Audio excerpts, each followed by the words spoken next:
tu dois te rassurer que l'élévation vient ni de l'Orient, ni de l'Occident, mais de Dieu. C'est Dieu qui élève. C'est Dieu qui bénit l'œuvre des mains.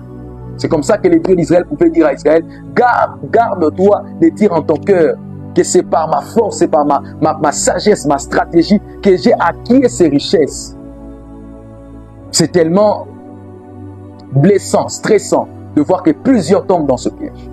De voir que plusieurs, Dieu les élève, lorsqu'ils accomplissent des prodiges, lorsqu'ils bâtissent des grands ministères, ils n'ont plus le temps pour Dieu. Ils n'ont plus le temps de chercher Dieu. Je suis pasteur, ça fait plus d'une décennie que je suis dans ces choses. Et je sais le comportement des riches, le comportement des pauvres, le comportement de ceux qui se battent dans la vie. La plupart des personnes qui souffraient auparavant étaient toujours les mêmes personnes attachées à l'église, attachées à la présence de Dieu. Encourage la communion personnelle avec Dieu.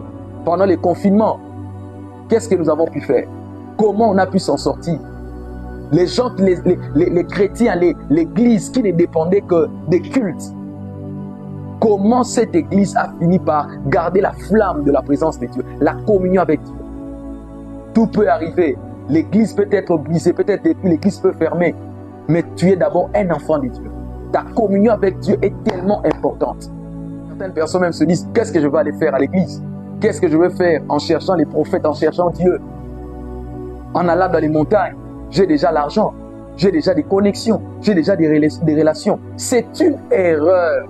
Tu ne peux pas croire que tu as besoin de Dieu seulement pour avoir les succès dans le ministère, les succès dans le mariage, les succès dans le domaine des entreprises. Non! Jésus n'est pas d'abord venu pour faire de toi un millionnaire.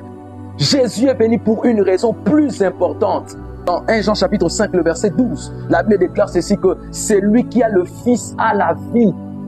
Celui qui a le Fils a la vie.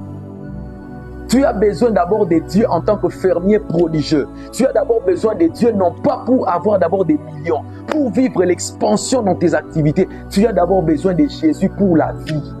Jésus donne d'abord la vie avant de donner les biens de ce monde.